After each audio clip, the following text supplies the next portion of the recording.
Reporting period, so the FRA exercises powers under Section 42B of the Procedure of Criminal Conduct Act on one occasion to obtain an order from the court in order to order an entity to refrain from dealing with a person's account for 21 days. The assets held by the accounts in question at the time total approximately US $4.5 million and Canadian $7.7 million, Mr. Speaker.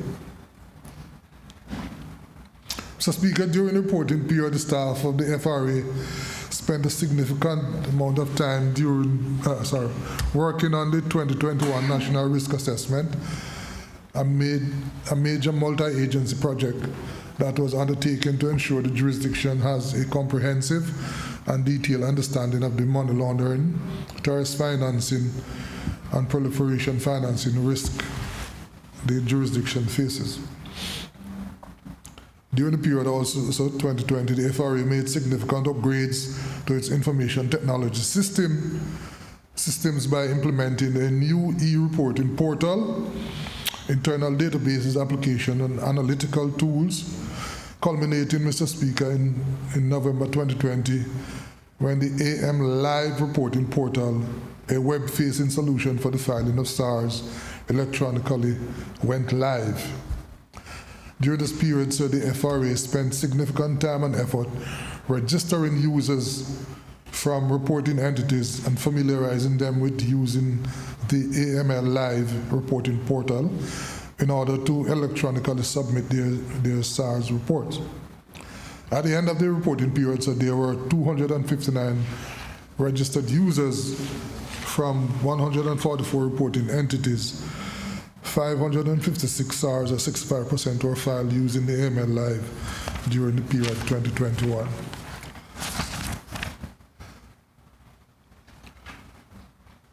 Mr. Speaker, finally, during the reporting period, the majority of the work undertaken by the sanctions coordinator was to ensure the continuation of actions taken to address the recommended actions in the Caribbean Financial Action Task Force 4th round mutual evaluation report directly related to targeted financial sanctions for terrorist financing and proliferation financing, including, Mr. Speaker, ensuring the timely communications of terrorist financing, targeted financial sanctions rather, building on the existing industry guidance for same and for improving awareness of targeted financial sanctions obligations, Mr. Speaker, and of course improving the coordination and cooperation among domestic agencies regarding proliferation financing.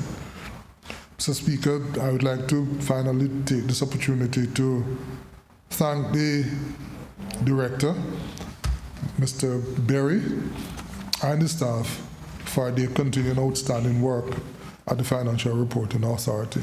I thank you, sir.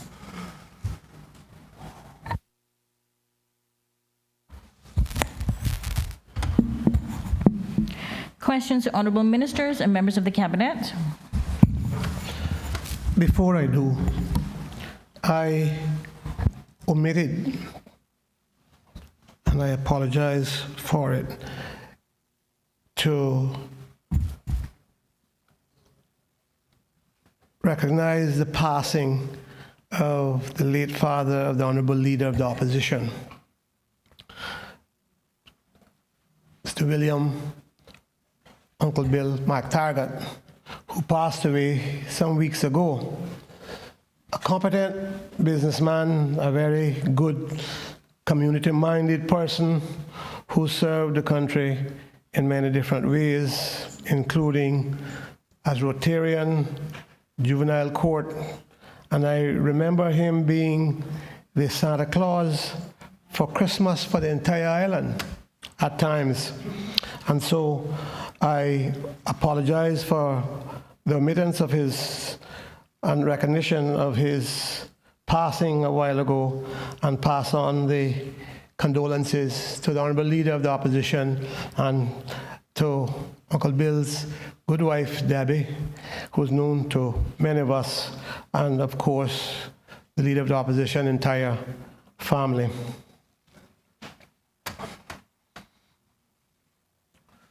Clerk.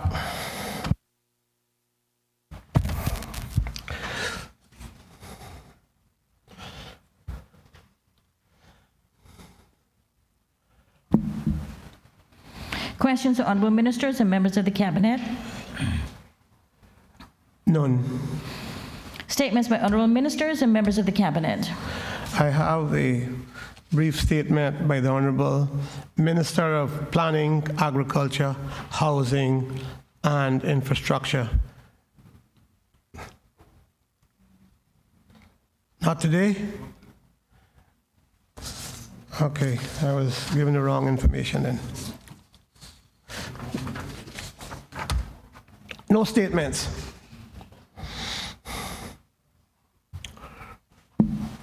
Personal explanations. None.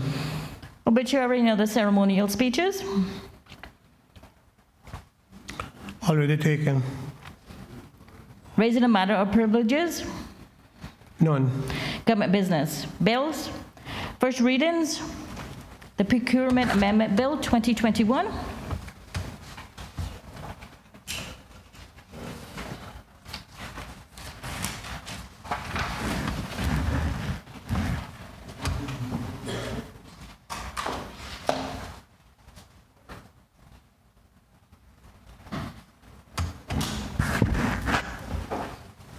Bill has been read the first time. I said that was second reading. I did. First one. Procurement. Procurement amendment bill? Yes, sir. The bill has been deemed to have been read a first time and is set down for the second reading. Court of Appeal Amendment Bill 2021. The bill has been read a first time and is set down for the second reading. Summary Jurisdiction Amendment Bill 2021. The bill has been read a first time and is set down for the second reading. Public Recorder Amendment Bill 2022. The bill has been deemed to have been read a first time and is set down for the second reading. Insurance Amendment Bill 2022. The bill has been deemed to have been read a first time and is set down for the second reading.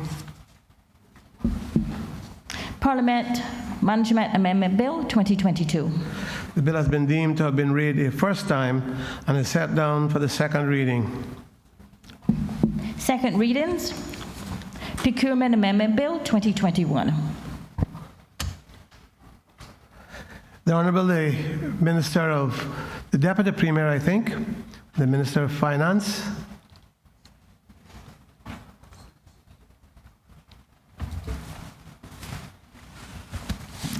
Morning, Mr. Speaker. Mr. Speaker, I beg to move the second reading of a bill entitled the Procurement Amendment Bill 2021. The bill has been duly moved. Is the Honorable Deputy Premier speaking thereto? Yes, Mr. Speaker. Mr. Speaker, I rise to present the Procurement Amendment Bill 2021 on behalf of the government, which I shall hereafter refer to as the bill.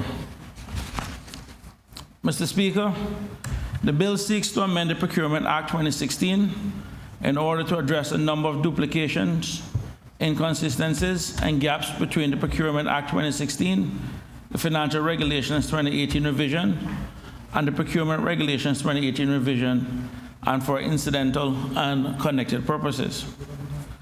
Mr. Speaker, let me present details with respect to clauses of the bill that is now before the House. 1. The first proposed amendment in the bill is to the Procurement Act, which I'll to refer as the Act, is Clause 1, which allows for the Act to be cited as Procurement Amendment Act 2021. Mr. Speaker, the second proposed amendment to the Act is Clause 2 of the bill, which updates the definition of a business case to a document that provides a justification for undertaking a project or program to support the decision-making of an investment. The third proposed amendment, Mr. Speaker, is the third proposed amendment to the Act is Clause 3 of the bill, which clarifies the requirement for business cases for projects at specified thresholds to be reviewed by the entity procurement committees. And the fourth proposed amendment to the Act is Clause 4 of the bill, which ensures that the minutes of the meetings of the Public Procurement Committee are published within 30 days of their approval. And Mr. Speaker, the fifth and last proposed amendment to the Act is Clause 5 of the bill, which clarifies that the role and function of the entity procurement committees includes ensuring that competition documents are reviewed prior to them being issued in order to ensure that they are consistent with the relevant business case, and ensuring that the evaluation process is conducted in accordance with the terms and requirements of the competition documents. Mr. Speaker, I commend the Procurement Amendment Bill 2021 to this honorable House for passage. Thank you, Mr. Speaker. Does any other member wish to speak? The Honorable Leader of the Opposition. Thank you, Mr. Speaker. Mr. Speaker, I rise on behalf of the opposition to express our support for the bill today. We recognize that this amendment bill is really a cleanup exercise, and we have no issues whatsoever with it, sir. No further debate from the opposition side. Thank you, sir.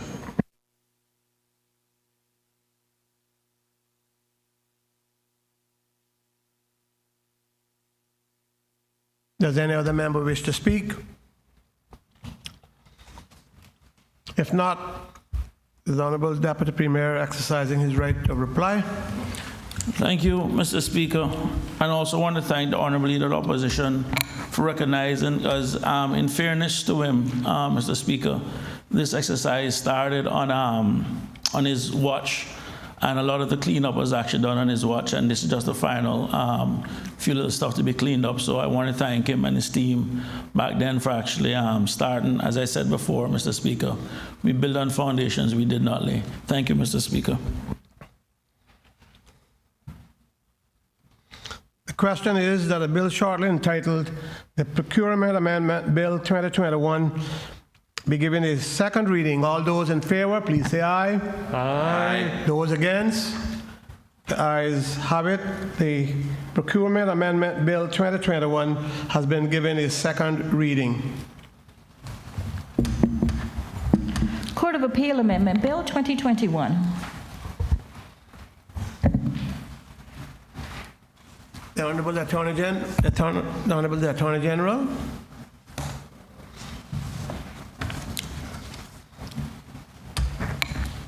Thank you, Mr. Speaker. Mr. Speaker, I beg to move the second reading of a bill titled the Court of Appeal Amendment Bill 2021.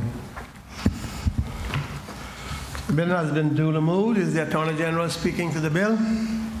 Thank you, Mr. Speaker. Mr. Speaker, this is a very, very short bill, and I would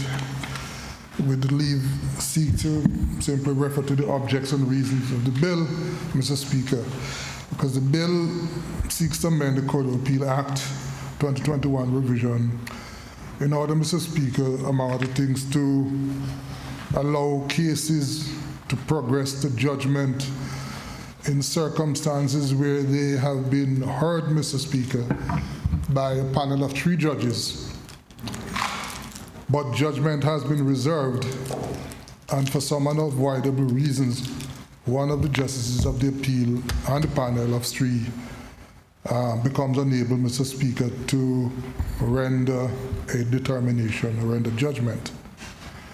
Mr. Speaker, and this is something happened in real life not too long ago, where one of the judges of the Court of Appeal was very ill, and the matter had to be delayed for a while before judgment could be rendered, although the appeal itself was heard, but it couldn't progress to judgment. So this, Mr. Speaker, is a real issue that has been recognized, and the idea here is to make sure that there's some sort of legislative underpinning to provide for such occurrence, Mr. Speaker. Mr. Speaker, the bill also amends the Court of Appeal Act to provide that the default provision for reference where the rules of the court are lacking are to the law and practice of England and Wales only. As it is now, Mr. Speaker, whenever there is an issue before the court and there are some rules that needs to be resorted to, and the rules, our rules are silent, then resort has to be had to the rules of the Court of Appeal in Jamaica. But when you go to the Court of Appeal rules in Jamaica, it makes it all so clear that in the event that there's a default there, then you must go to the rules in England and Wales. So, Mr. Speaker, what we're trying to do here is to avoid that sort of a circuitous kind of route. So instead of going to Jamaica and then England, or go to the UK via Jamaica, where there is a default, there is a gap in our rules, and we need to know what the practice should be, then we look directly to the position in the UK.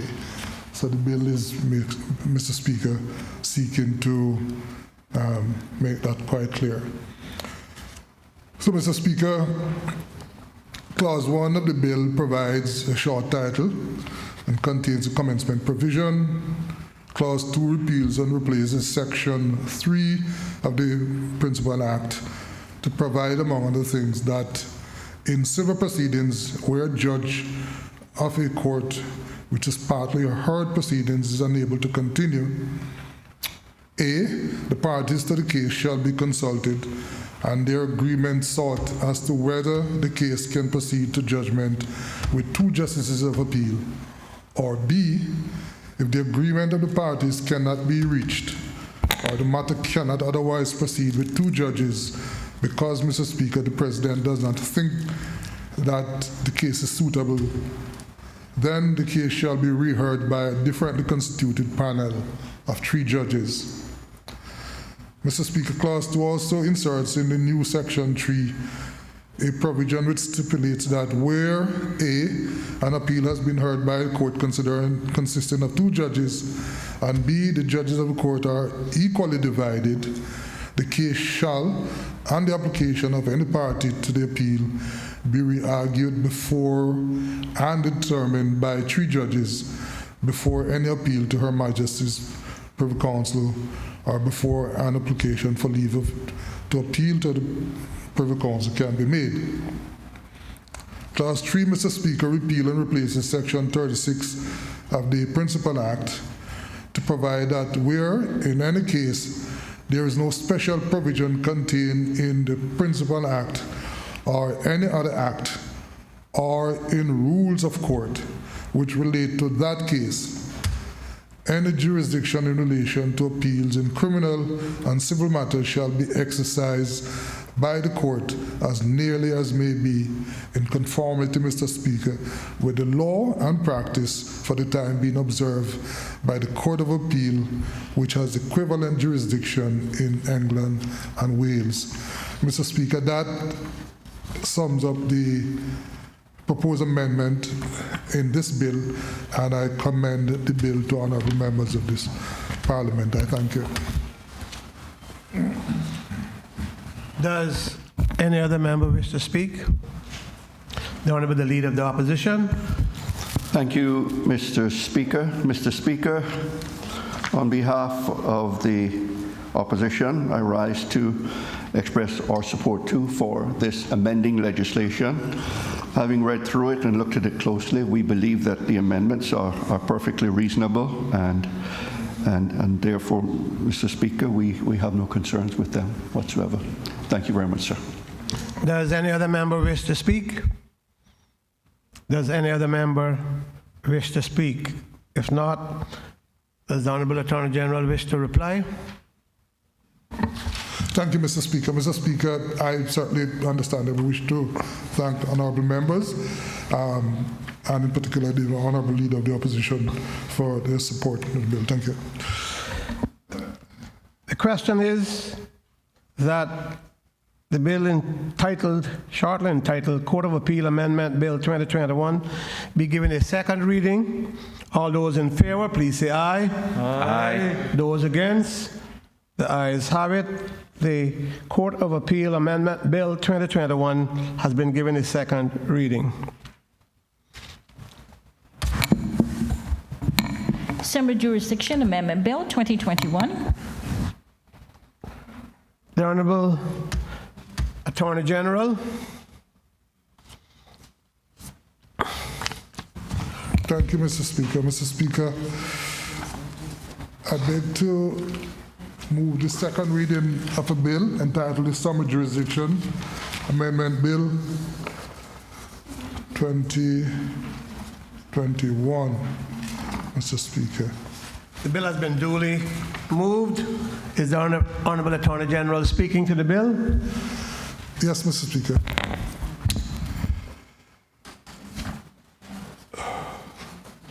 Mr. Speaker, this is an extremely short bill again, and it seeks to amend the Summary Jurisdiction Act, Mr. Speaker, in order to do two things. One is to empower the Chief Justice, Mr. Speaker, to prescribe the seal of the court, which is an administrative act, Mr. Speaker, and it's currently being done by the governor. So the seal that needs to be used is from way back, time immemorial. It used to be designated by the governor. And we can understand why that's really not something that a governor need bother themselves or him or herself with. So that is, the law now seeks to devolve that act to the Chief Justice, Mr. Speaker. So, Speaker, it also seeks to provide for the formal designation, Mr. Speaker, of a chief magistrate. As it is now, Mr. Speaker, magistrates are appointed by the governor, acting on the advice of the Judicial and Legal Services Commission. And one of those magistrates, Mr. Speaker, would then assume some administrative responsibilities in helping to assign cases on the day-to-day sort of administrative duties of how the summer court is managed. And we had a chief magistrate for many, many years now, Mr. Speaker, but the post itself was not formally recognized in the Summary Jurisdiction Act or the Constitution. It is simply referenced in the Judges and Magistrates Emoluments and Allowances Act and the order.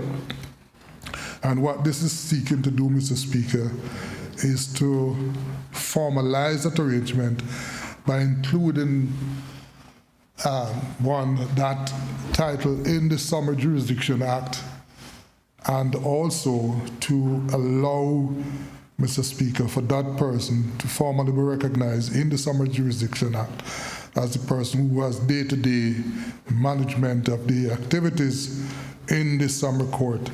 And, Mr. Speaker, more importantly, that for the governor to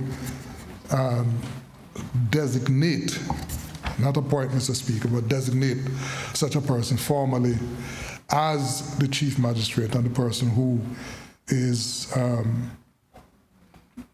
chief amongst the magistrates and responsible for the day-to-day oversight, along with the clerk of the court and in consultation with the Chief Justice for allocation of work in the magistrates' court, Mr. Speaker. We recall, Mr. Speaker, that in January of this year, I think it was, January 2021, sorry, Mr. Valdez Foldat was appointed as Chief Magistrate, Mr. Speaker, following the retirement of then Chief Magistrate, Ms. Nova Hall. So, Mr. Speaker, there's this provision there for that. And of course, we recall, for those who might ask, well, how come you have a Chief Magistrate if you don't have a formal position in the law? Well, the Constitution provides that the governor can create offices. And Mr. Speaker, that has been a practice as it relates to the post of chief magistrate, person being designated a chief magistrate. But the person is properly appointed as a magistrate under pursuant to section 106 of the Constitution. So, Mr. Speaker, the bill, Mr. Speaker, in Clause 1, provide for the short title. Clause 2, amend Section 2 of the Principal Act by inserting a definition of chief magistrate.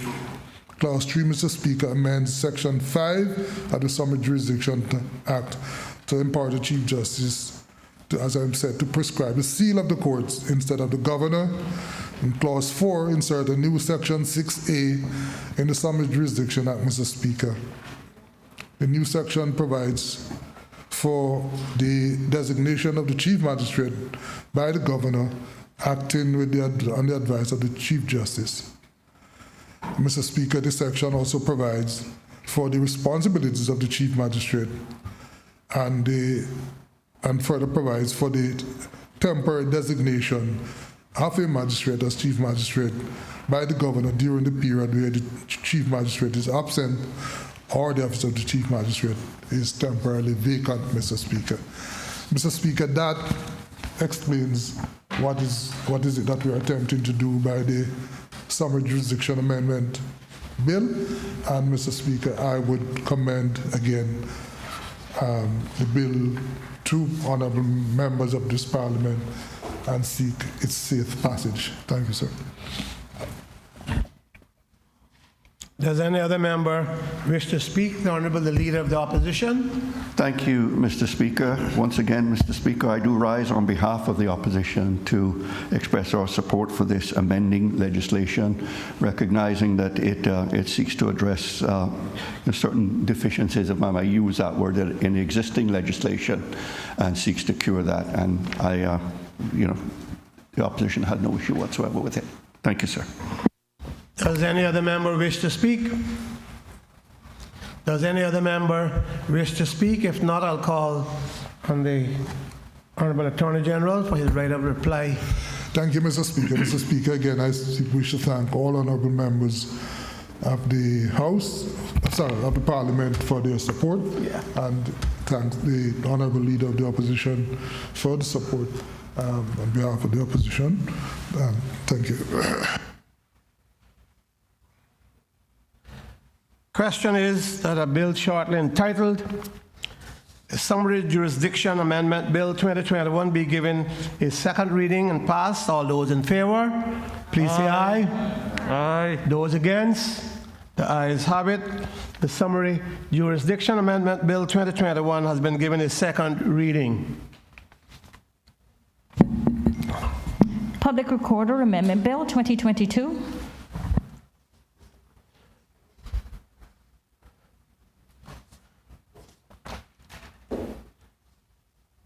The Honourable the Minister of Financial Services and Commerce.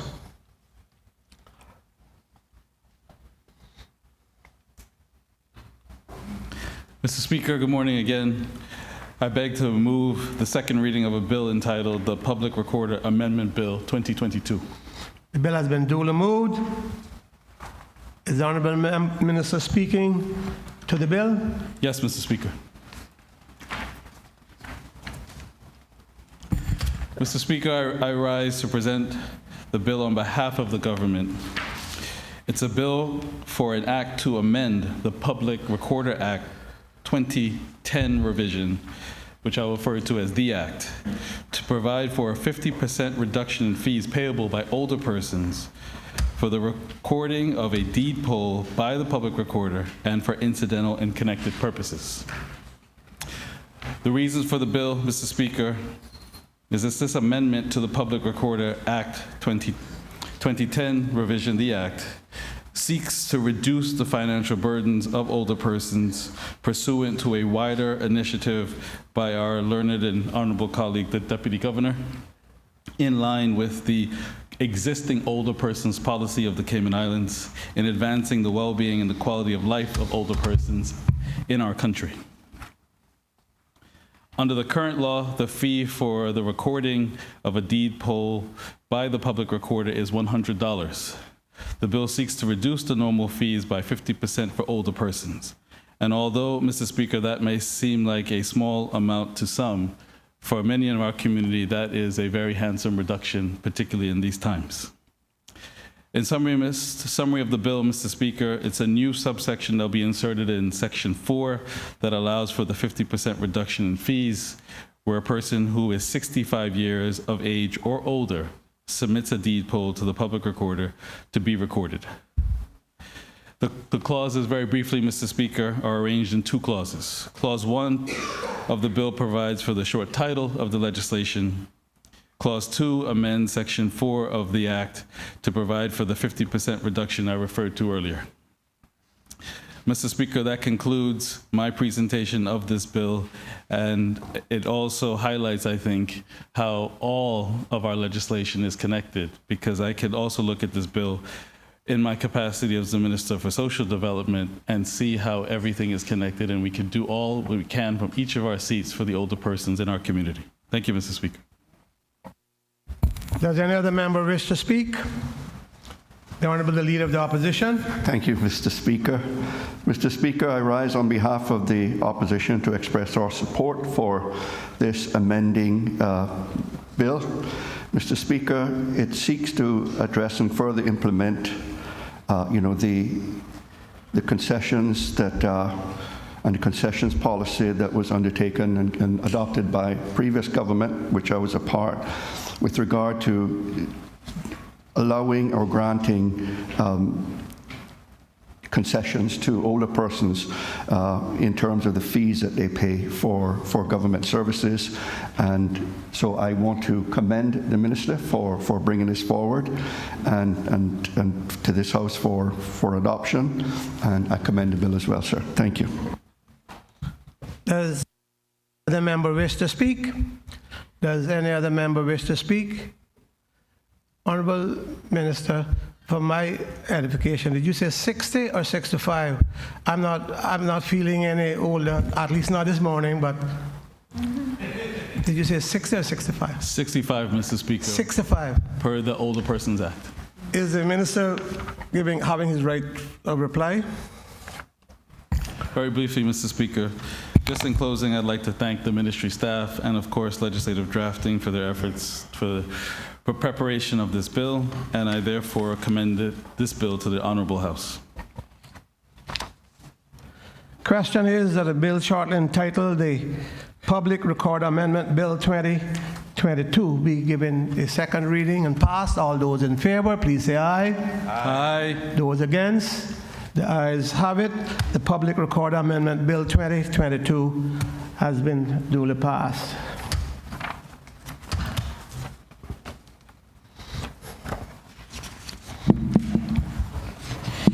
Insurance Amendment Bill 2022.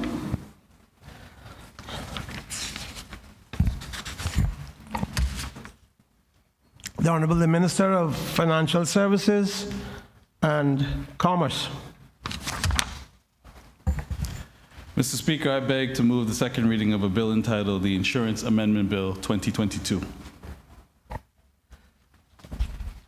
The bill has been given a second reading. Sorry, the bill has been given a duly moved. Is the minister ready to reply? If you wish to move at that pace, Mr. Speaker, I'm happy to oblige. But I would like to speak. Mr. Speaker, I rise to present the bill on behalf of the government. It's a bill that seeks to amend the Insurance Act 2010 in order to provide for the introduction of capital redemption contracts, also known as funding agreements. The bill also provides for necessary consequential amendments required to ensure the smooth transition and implementation of this new insurance product. A bit of background, Mr. Speaker. Bless you. Following consultation with the Insurance and Reinsurance Subcommittee of the Financial Services Legislative Committee, the ministry considered and accepted the proposal to amend the Insurance Act to introduce capital redemption contracts as part of the long-term business of insurers and reinsurers in the Cayman Islands.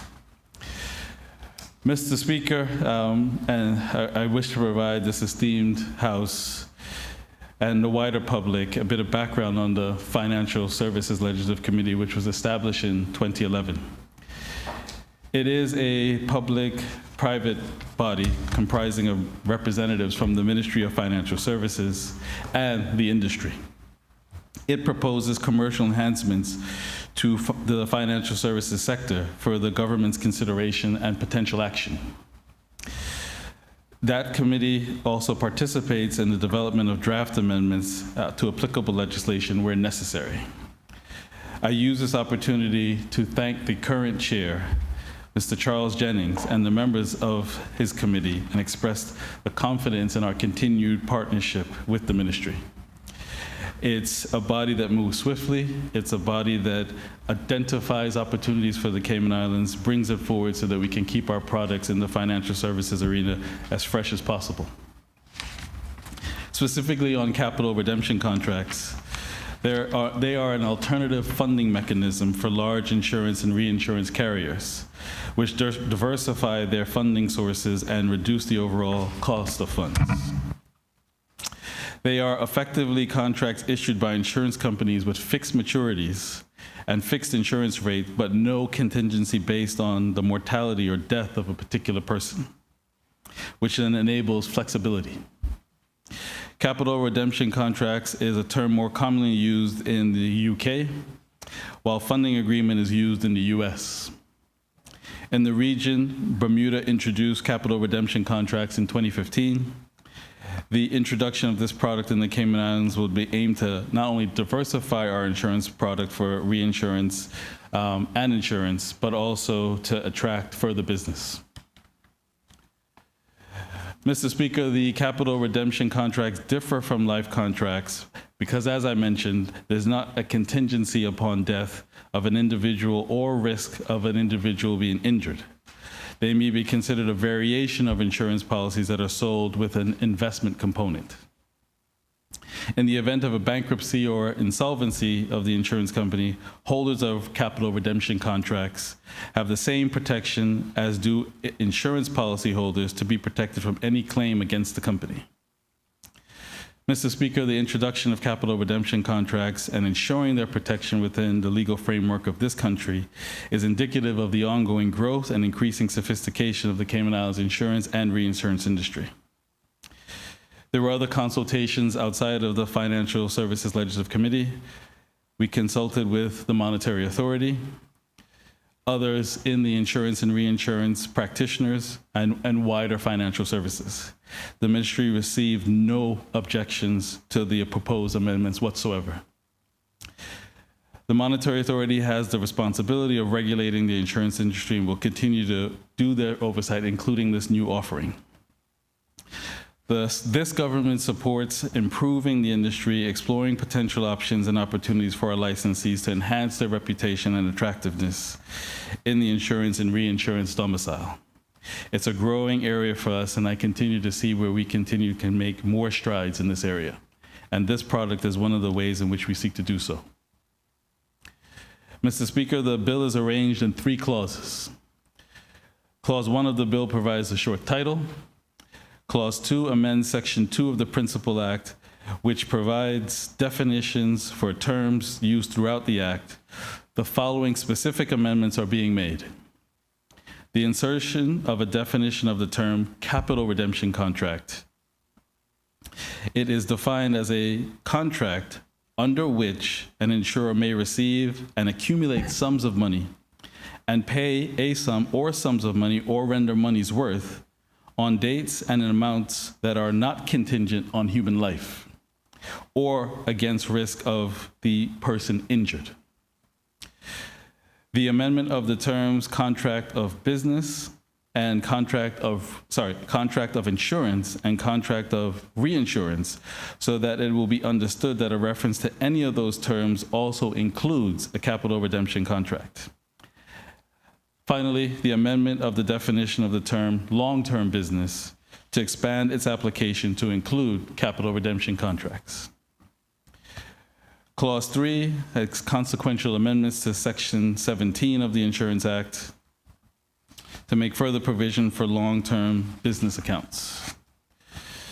A word that I love that legal drafting uses, the chapeau of Section 17 is being amended to include a reference to capital redemption contracts.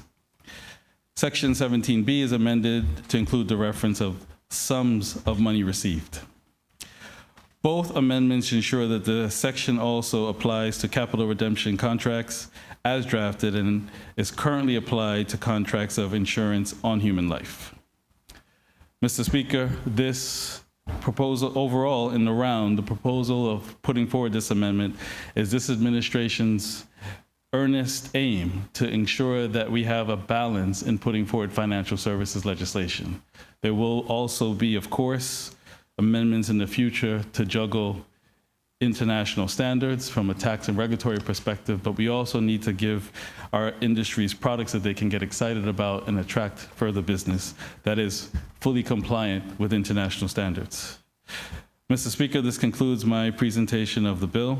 I'd like to thank the team in the Ministry of Financial Services, again, the Financial Services Legislative Committee for their work and their creativeness, and the team in the Legal Drafting Department whose assistance, as usual, is invaluable. Thank you, Mr. Speaker. Before I invite other members to speak, just so that I'm clear, this bill is not about property insurance. This is about life insurance. That's correct, Mr. Speaker, long-term. Thank you. That's all I need to. Thank you very much. Does any other member wish to speak? The Honorable Leader of the Opposition. Thank you, Mr. Speaker. Mr. Speaker, I rise on behalf of the opposition again to express our support for this amending bill with regard to the Insurance Act. We understand what the Act is trying to achieve, to allow insurance and reinsurance companies to enter into capital redemption contracts. And we believe that it is a product that will only seek to enhance Cayman's reputation and ability to compete in the marketplace. And so this has our support as well, sir. I thank you. Does any other member wish to speak? Does any other member wish to speak? I'll call on the mover, the Honorable Minister of Financial Services, for his right of reply. Thank you, Mr. Speaker. I'd like to thank the Leader of the Opposition for that contribution. This is one of those examples that has been the trend today where bills are obvious and help our people, there should be no acrimony and we should be able to conduct business swiftly. I look forward, as I mentioned, the Financial Services Legislative Committee for their other innovative ideas that we'll seek to bring forward later this year. So I thank them once again. Thank you, Mr. Speaker. Question is that a bill entitled Insurance Amendment Bill 2022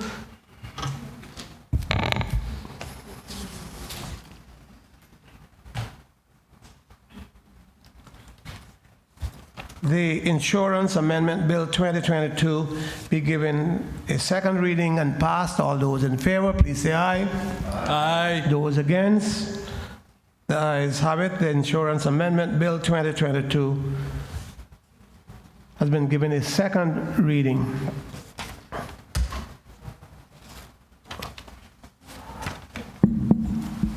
Parliament Management Amendment Bill 2022. The Honorable the Premier.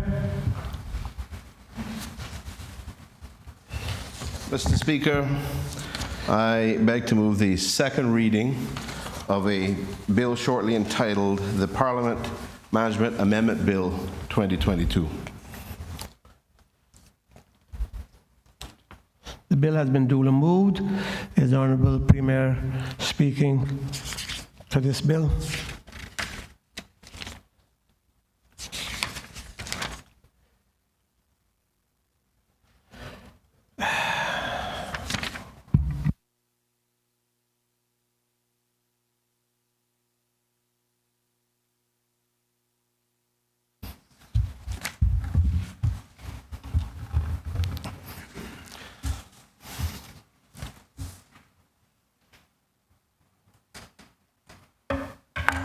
Mr. Speaker,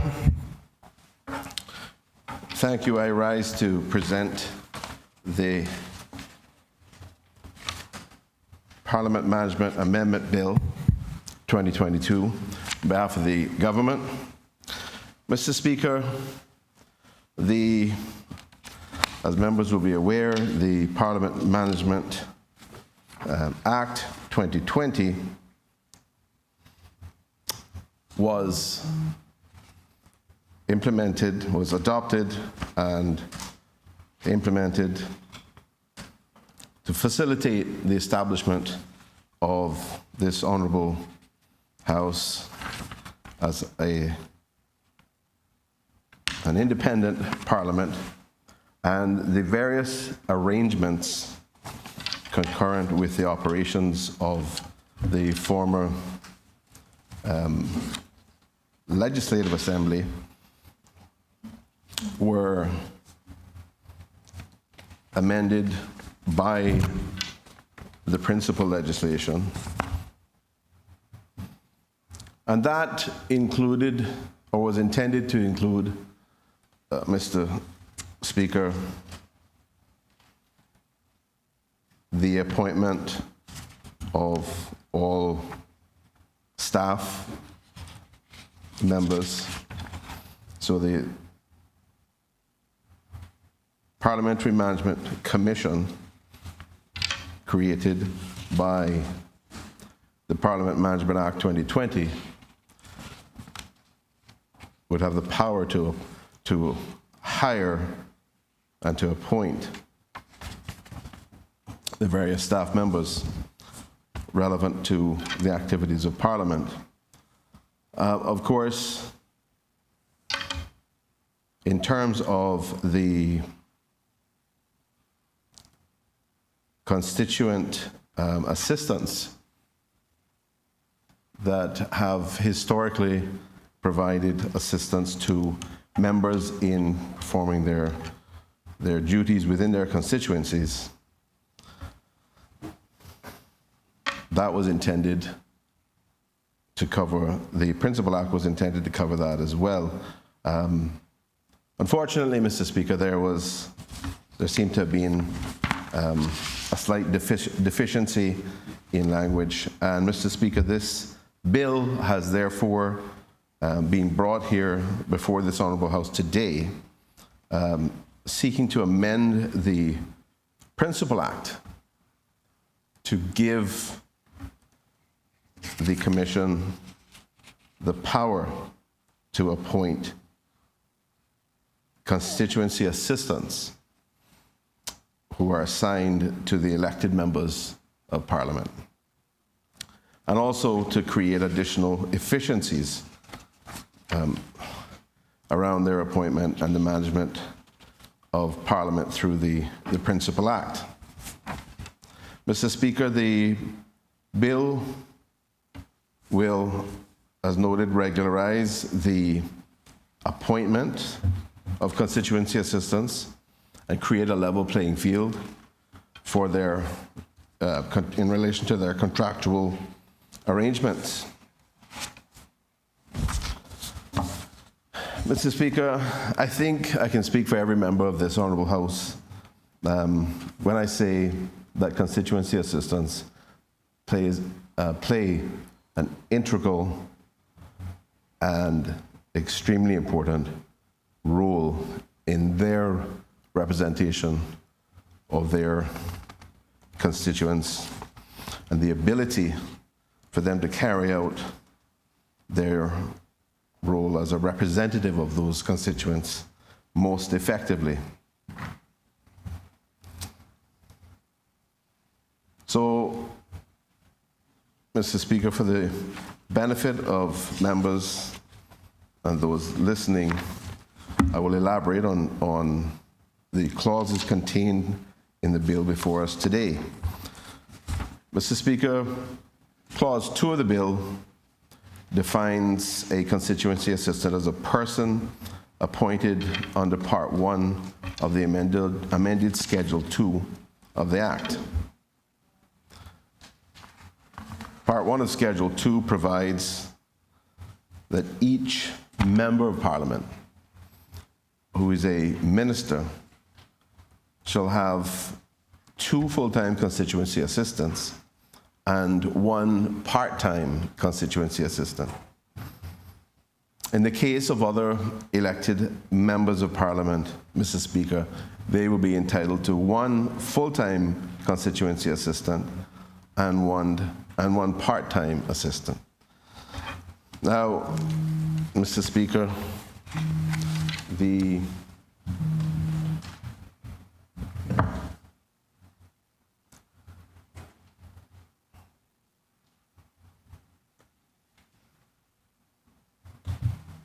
as I said earlier, the need for constituency assistance is undoubted. And in relation to ministers, given the role they play in the executive, it is understandable why there is a proposed additional level of support for their constituency office. And basically in relation to both members who are ministers as well as those who are parliamentary secretaries and other members, having 1 full-time member to be able to staff the office and one part-time member to be out for assisting with meeting with constituents, interactions with government agencies that they may need to meet with and carry out their, the needs of their constituents, affect the needs of their constituents. It is clear that these 2 scenarios both enable a more efficient delivery of service to the constituents and enables members to more efficiently conduct their executive role in the case where they have that, as well as their role as representatives for their constituents in their individual constituency. So, Mr. Speaker, for the purposes of this schedule, which is part 1 of Schedule 2, a full-time constituency assistant is a person who is contracted to work between 37.5 and 40 hours per week. And a part-time constituency assistant is a person who is contracted to work for a proportion of the normal hours that a full-time constituency assistant performs, as agreed.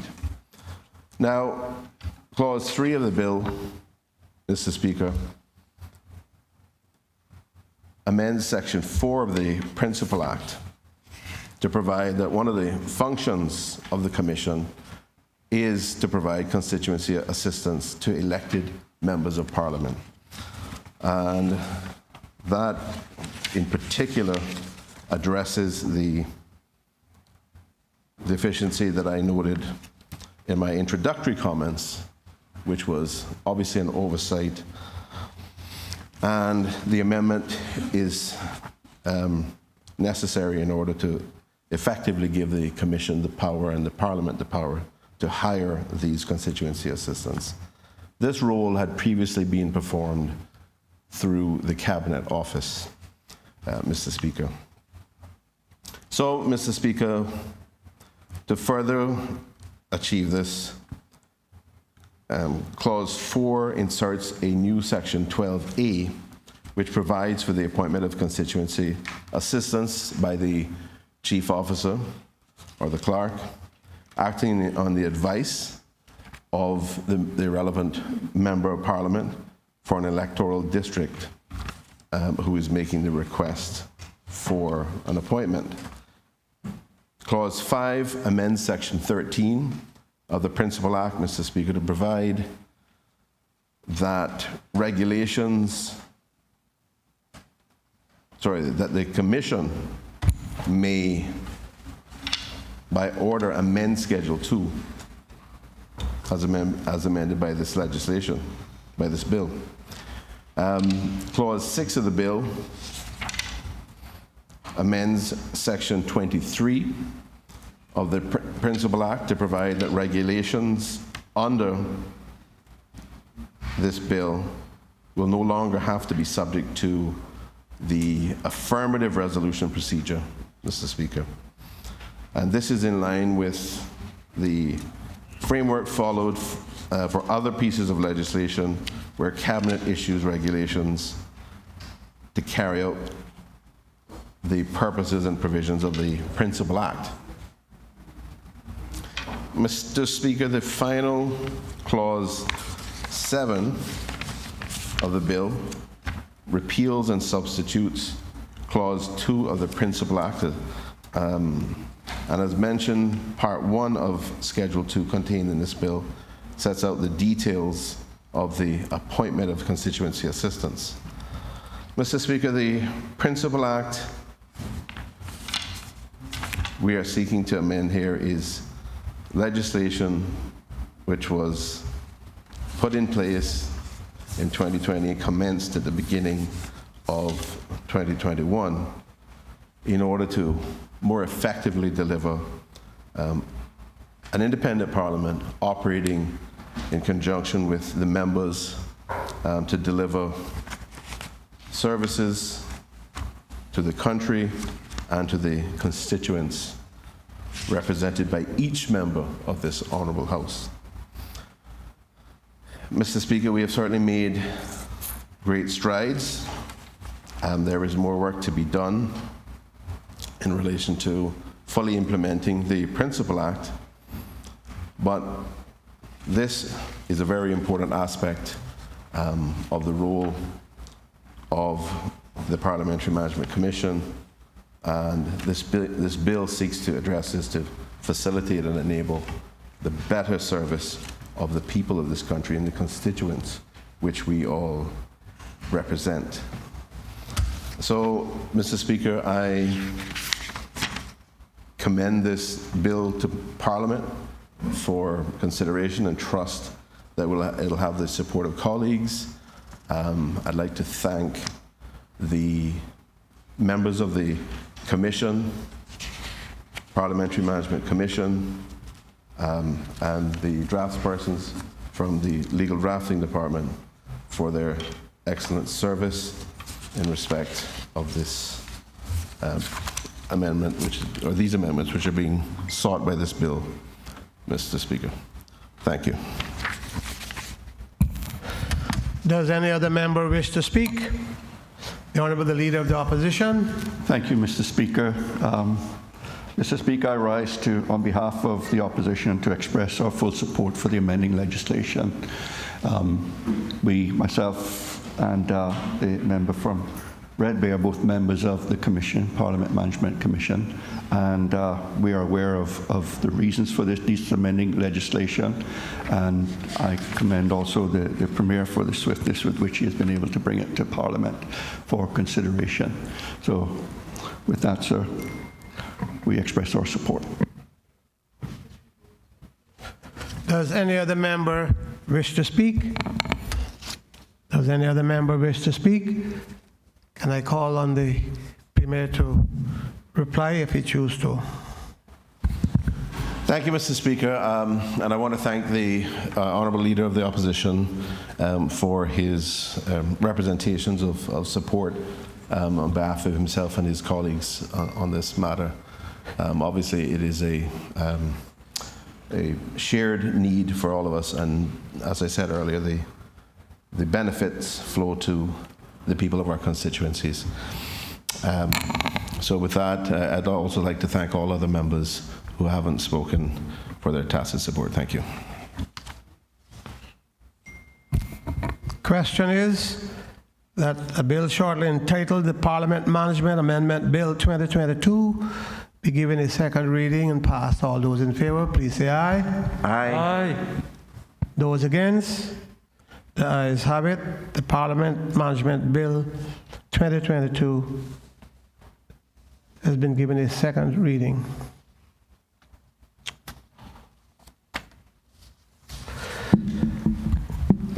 Motions.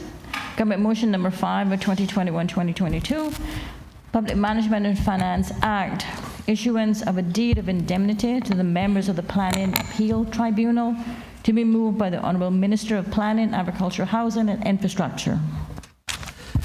Before the minister moves this motion,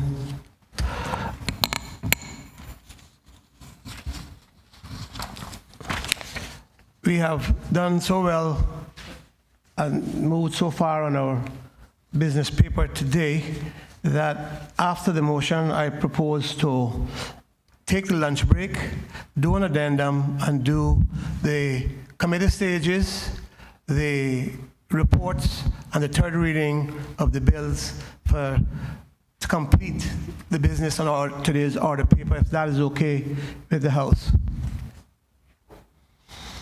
Good. So after this motion, we'll adjourn for the lunch break, and then we'll have an amended business paper. The Honorable the Minister of Planning.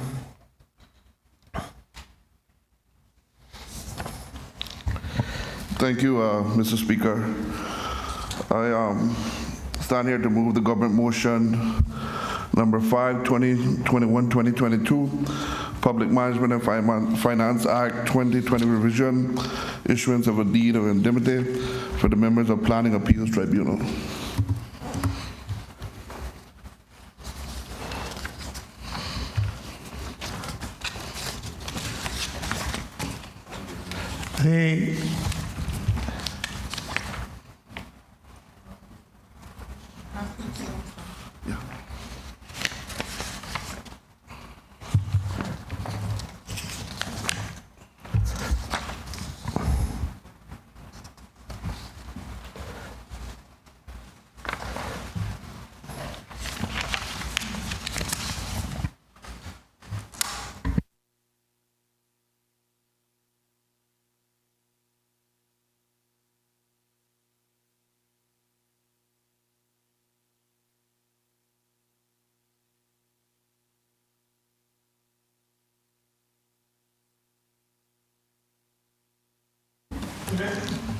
Honorable Minister.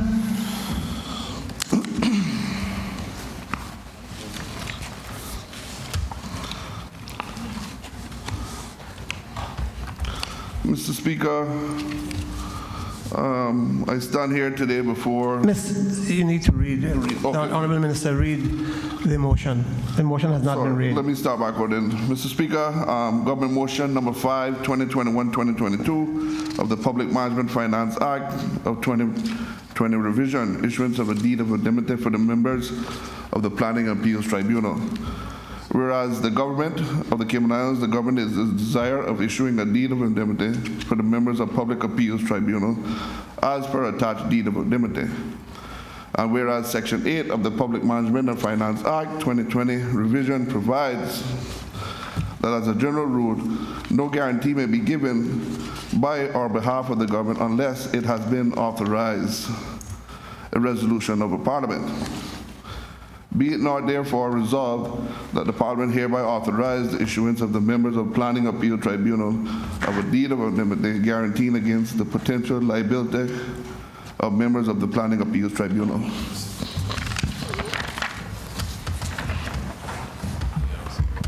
The question is, be it now therefore resolved that the Parliament hereby authorizes the issuance to members of the Planning Appeals Tribunal of a deed of indemnity guarding against the potential liability of members of the Planning Appeals Tribunal.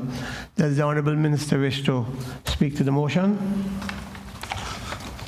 Mr. Speaker, yes, sir. Mr. Speaker, I stand here today before this Honourable House as the Minister for Planning, Agriculture, Housing and Infrastructure to present to the House of the Parliament with a government motion that seeks to issue the deed of indemnity to the members of Planning Appeals Tribunal. Mr. Speaker, the Ministry has found that competent and experienced persons are reluctant to serve as directors or corporation of members on boards unless they are protected by the comprehensive liability insurance of this indemnification. Due to the increased exposure of litigation costs and risks resulting from reasonable expectations and their roles and responsibilities. Mr. Speaker, the Ministry of PAI therefore desires and issues a deed of indemnity to the members of Planning Appeals Tribunal. Mr. Speaker, as required by Section 8 of Public Finance Act 2020 revision, a resolution must be obtained from the Legislative Assembly to grant approval for the deed of indemnity.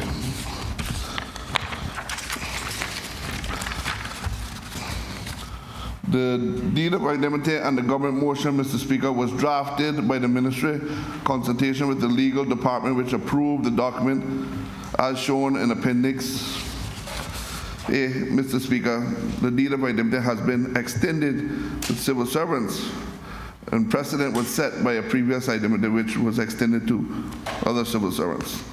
Mr. Speaker, in closing, I ask that the support of the Honorable House to approve the issuance of the members of Planning Appeals Tribunal of indemnity, guarding against the potential liability of members of the Board of Planning Appeals Tribunal.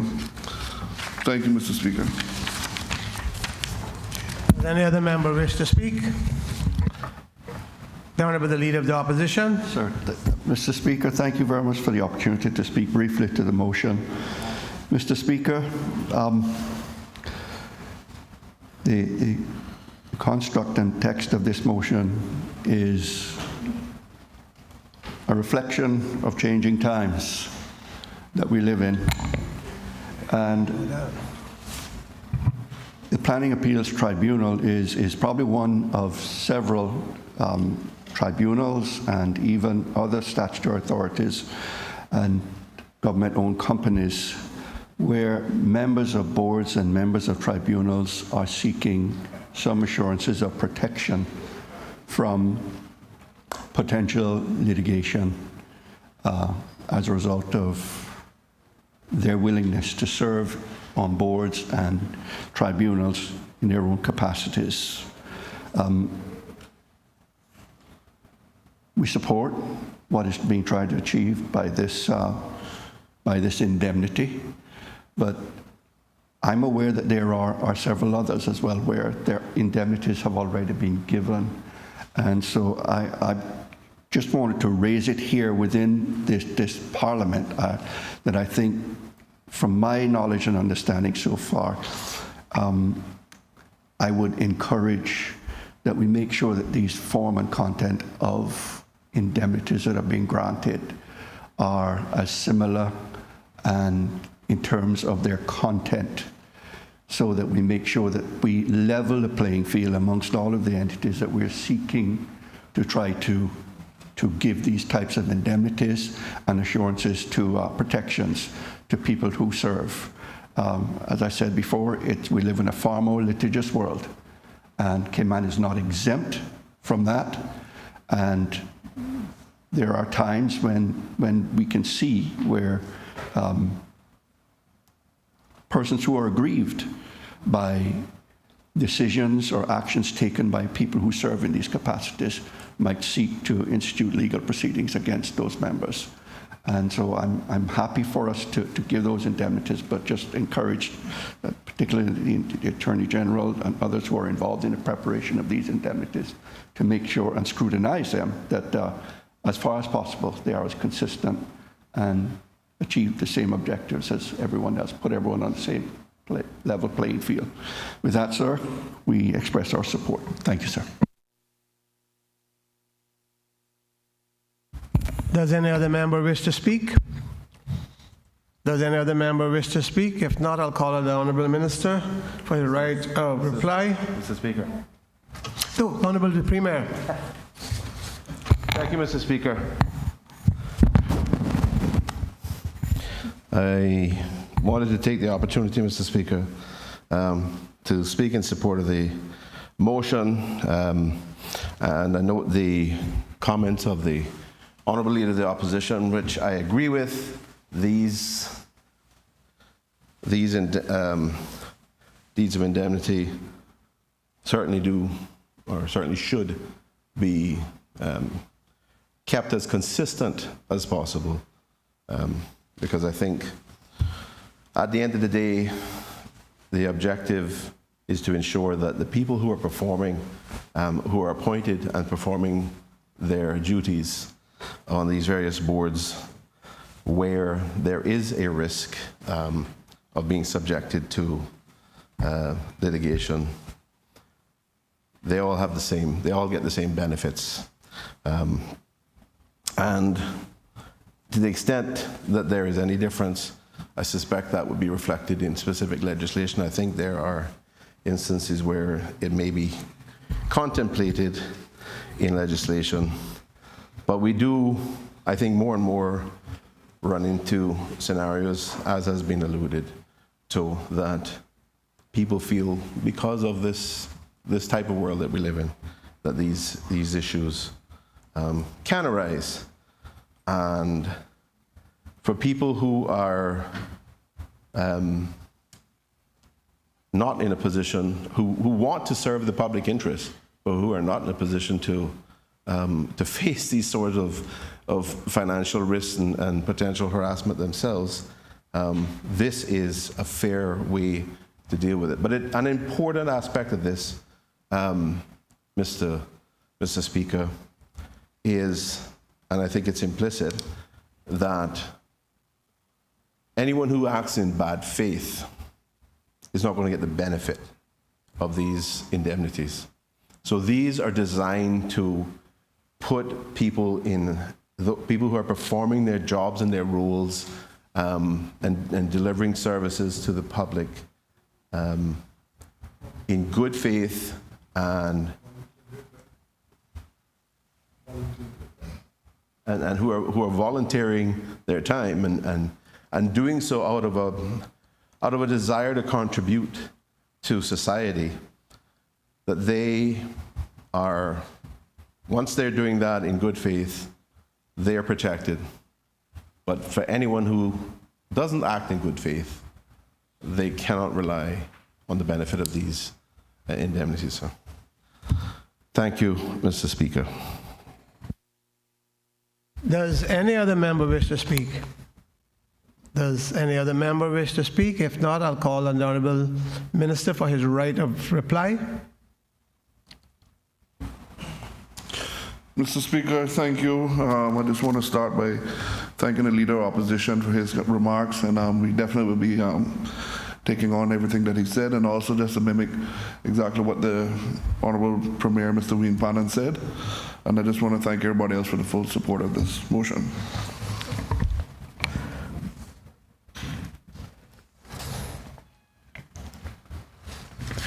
Question is that